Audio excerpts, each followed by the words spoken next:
अब हम एक्सरसाइज 5.2 का जो उदाहरण नंबर 2 है उसको सॉल्व करने वाले हैं। तो देखिए उदाहरण 2 जो है बहुत ही इंपॉर्टेंट है, क्योंकि इससे रिलेटेड क्वेश्चन जो है एग्ज़ाम में देखने को मिलते हैं और मिलेंगे भी। यहाँ पर हमसे ये कह रहा है कि एक विशेष दिन किसी बेकरी की दुकान में हुई वस्तुओं की बिक्री नीचे दी गई है।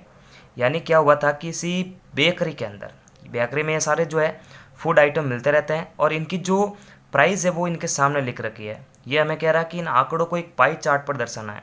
अब पाई चार्ट का मतलब क्या होता है कि एक वर्थ होता है और उन पर जो है इनका परसेंटेज या फिर डिग्री दर्शानी है, यानी इसका कोण कितना बन सकता है वो हमारे को दर्शाना पड़ता है। ऐसा नहीं है कि आप इसको 320 ऐसे मतलब बता दें, ऐसे नहीं बताना, आपको जो है इनका कोण निकालना है और कोण के थ्रू जो है इस पर दर्शाना है। क्योंकि देखिए वर्थ के अंदर क्या होता है कि कोण से ही जो है सारी चीज़ें पता लगती है। अगर आप कोई भी जो है त्रिज्या निकालेंगे या त्रिज्या रखेंगे, कोई भी ऐसी एक व्यवस्था रखेंगे ना आप, तो आपके पास में जो है ये कोण ही बनेगा। तो इसी के कारण जो है हम यहाँ पर इसका केंद्रीय कोण निकालना पसंद करेंगे। तो जिसके अंदर क्या होता है कि दो तो नाम हमारे पास में सारणी में दे रखे होते हैं कि एक तो हमारे पास में ये जो सारे मतलब क्या है, ये फूड है, या आप किसी को भी देख सकते हैं बेकरी में मिलने वाले फूड, ऐसा लिख सकते हैं आप। और दूसरा है बिक्री कर, या फिर जो है इनका बिक्री प्राइस दे रखा है। उसके बाद में अगला जो कोष्टक बनेगा या फिर जो सारणी बनेगी वो बनेगी संपूर्ण का भाग और केंद्रीय कोण। तो दो चीज़ ऐड होती है बस पाई चार्ट के अंदर, बाकी दो चीज़ तो हमारे पास में पहले से ही दे रखी होती है। तो इनकी जो एक सारणी बनाते हैं, कैसे बनाएंगे, बहुत ही सिंपल है। तो यहाँ पर इन सभी को जो हम खाने के आइटम देख सकते हैं, तो यहाँ पर लिखेंगे अपन आंसर। पहले एक सारणी बनानी पड़ती है, सारणी के बेस पर ही जो है एक पाई चार्ट का निर्माण किया जा सकता है। तो यहाँ पर ये जो सारे हैं ना, ये फूड आइटम है, तो इनको अपन लिख सकते हैं खाने या बेकरी में मिलने वाले पदार्थ, बेकरी में मिलने वाला खाना, बेकरी में मिलने वाला या मिलने वाले पदार्थ, कुछ भी लिख सकते हो आप, एग्जामिनर को पता लग जाएगा। ठीक है ना, पदार्थ है या फिर खाने लायक कोई चीज़ है, बेकरी में मिलने वाले खाने योग्य पदार्थ या खाने योग्य भोजन, या कुछ भी आप लिख सकते हो। उसके बाद में देखो ये वाले जो लाइन है ये क्या है, ये बिक्री को दर्शा रही है, यानी जितना कितना प्राइस है वो दर्शा। तो यहाँ पर बिक्री लिख देता अपन यहाँ पर, या फिर जो है यहाँ पर खाली आप लिख देता ना बेकरी, तो बेकरी के अंदर मिलने वाले सारे सामान की लिस्ट बनानी थी। अब एक और जो दो जो चीज़ें हैं हम मन से जोड़ेंगे, एक है संपूर्ण का भाग, संपूर्ण का भाग, ठीक है ना, और दूसरा कोष्टक बनेगा हमारे पास में, या दूसरी सारणी का जो कॉलम बनेगा वो बनेगा केंद्रीय कोण। ठीक है ना, तो दो चीज़ याद रखनी है आपको पाई चार्ट के अंदर। किसी भी क्वेश्चन के अंदर आपसे पाई चार्ट के बारे में पूछ रहा है तो दो चीज़ तो पहले से ही दे रखी होती है, उनको देखो है जैसे कि जैसे है ना सारणी में उतार देंगे, ये वाली चीज़ और ये वाली चीज़ तो है जैसे कि जैसे यहाँ पर आ जाएगी। बस संपूर्ण का भाग और केंद्रीय कोण जो है दो अलग अलग चीज़ें हैं, इनको लिखना आपके लिए बहुत ही जो है सिंपल रहेगा। तो यहाँ पर जो है हम लिख देंगे पदार्थ क्या है, सबसे पहले सामान्य ब्रेड है, ठीक है ना, तो सामान्य ब्रेड। उसके बाद में लिखेंगे अपन फूड ब्रेड या फुट ब्रेड, जो भी है। तीसरा इसमें दे रखा केक व पेस्ट्री, केक व पेस्ट्री है। चौथा हमारे पास में बिस्कुट, और तीसरा सबसे लास्ट में है अन्य।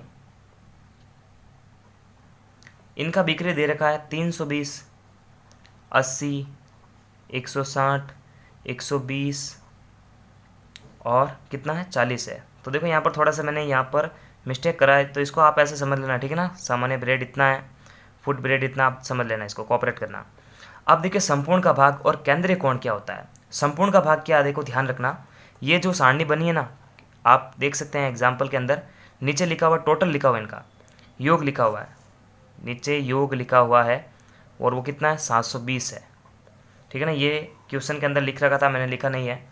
तो यहाँ पर देखिए संपूर्ण का भाग क्या होता है, संपूर्ण का भाग क्या होता है कि योग के ऊपर जो जितने बिक्री दे रखी है वो लिखना पड़ता है।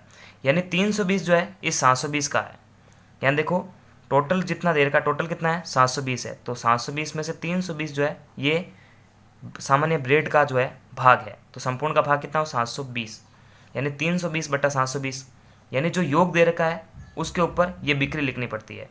यानी टोटल तो 720 रुपये हो रहे हैं, जिसमें से जो है 320 रुपये सामान्य ब्रेड के हैं। उसके बाद में फुट ब्रेड के कितने हैं, देखो फुट ब्रेड के कितने मिलेंगे, 80 है ना, तो देखो 80 बट्टा 720। उसके बाद में केक और पेस्ट्री के कितने हैं, 160 है, ठीक है ना, ये ऐसे बता रहा हूँ मैं आपको, 160 है, तो 160 बट्टा 720, ठीक है ना। उसके बाद में हमारे पास में है बिस्कुट, तो बिस्कुट के कितने हैं 120 बट्टा 720। उसके बाद में अन्य के कितने हैं 40 रुपये हैं, और वो भी 720 का है। यानी आपको कैसे समझना है, जैसे आपके एग्ज़ाम होते हैं और 10 में से आपके नंबर आते हैं तो आपको ऐसे तो देते हैं 10 में से 7 नंबर, तो उसी प्रकार जो है टोटल है 720 और उसमें से जो है इतने यहाँ पर जो है इसका प्राइस कितना है सामान्य ब्रेड का 320 है, और जब संपूर्ण का भाग निकालना है तो 720 का 320वां भाग है।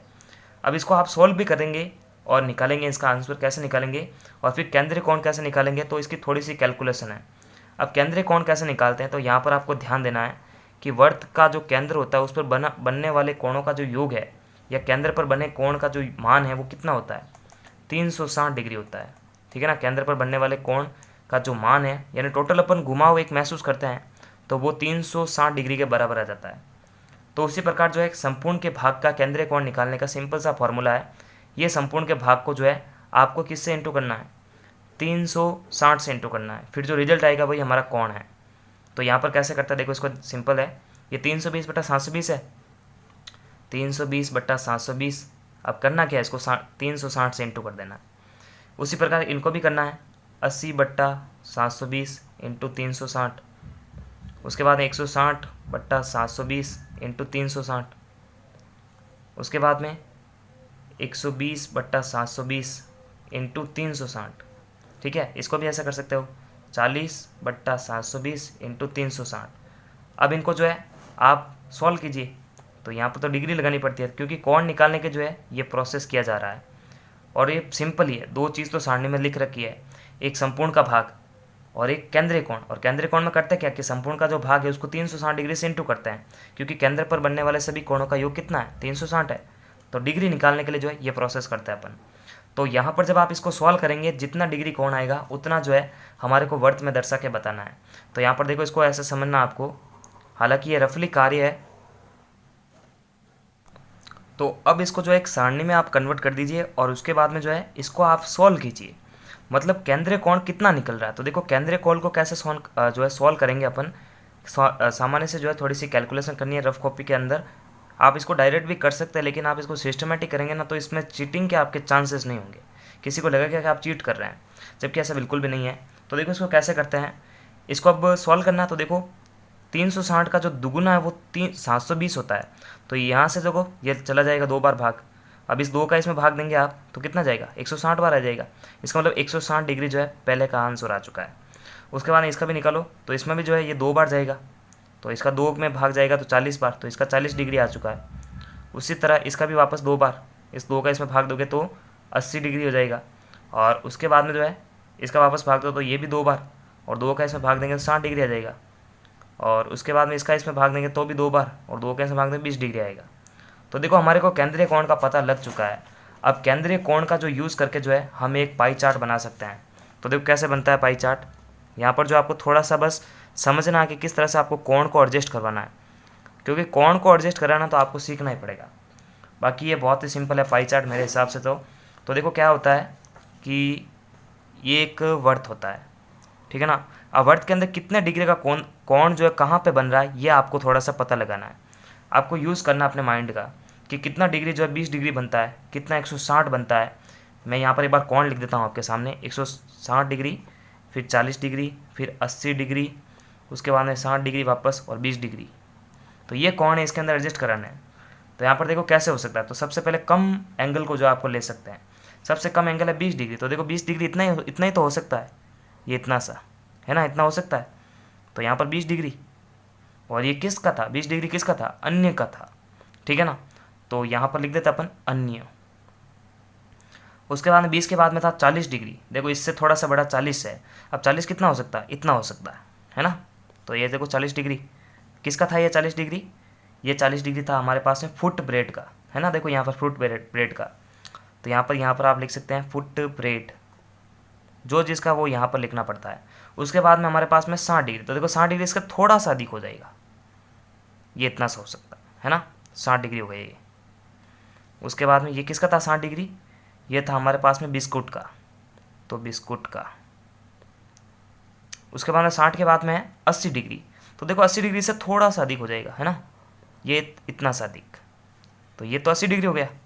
अब इसको यहाँ पर 80 डिग्री बताना पड़ेगा, या फिर कोण को बता रहे तो ऐसे बीच में जो है ऐसे आप कर सकते हो, यानी घुमाओ। अब कोण होता क्या है, दो रेखाओं के मध्य का ही तो घुमाव होता है, तो ऐसा दर्शा सकता है आप। उसके बाद में सबसे लास्ट में बचने वाला 160 डिग्री, तो इतना कवर होगा है ना, 160 डिग्री बड़ा ही होगा। तो 160 डिग्री किसका था, ये था सामान्य ब्रेड का, सामान्य ब्रेड का। और वो जो 80 डिग्री था वो किसका था, वो केक और पेस्ट्री का था, तो आप लिख दीजिए केक।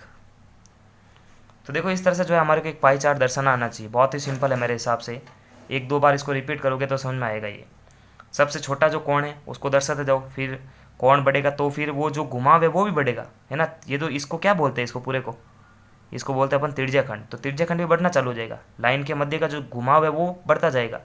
तो सबसे छोटे कोण का यूज़ करते हैं, उसके बाद उससे बड़ा, उससे बड़ा, उससे बड़ा, यानी किस क्रम का यूज़ कर रहे हैं, आरोही क्रम का यूज़ कर रहे हैं। तो एक दो बार इसको रिपीट करो तब जाकर ये समझ में आएगा। बस करना क्या होता है कि पाई चार्ट के अंदर जो सारणी हमारे पास में दे रखी है उसके अंदर तो हमारे पास में दो चीज़ पहले ही दे रखी होती है, यानी वो सारणी तो पहले ही दे रखी है कि इस और इस वाले कॉलम का जो हम पहले से यूज़ करते हैं। बस मन से क्या मान रहे हैं, एक संपूर्ण का भाग और एक केंद्रीय कोण। अब संपूर्ण का भाग भी बहुत ही सिंपल है, योग को नीचे रखना है और जितना दे रखा है उसको ऊपर रखना है, अंश बटार में बदलना है। फिर केंद्रीय कोण मतलब 360 डिग्री से गुणा करना है, क्योंकि वर्त के केंद्र पर बनने वाले सभी कोणों का योग 360 डिग्री होता है, ठीक है ना। तो इसको ऐसे करना है आपको।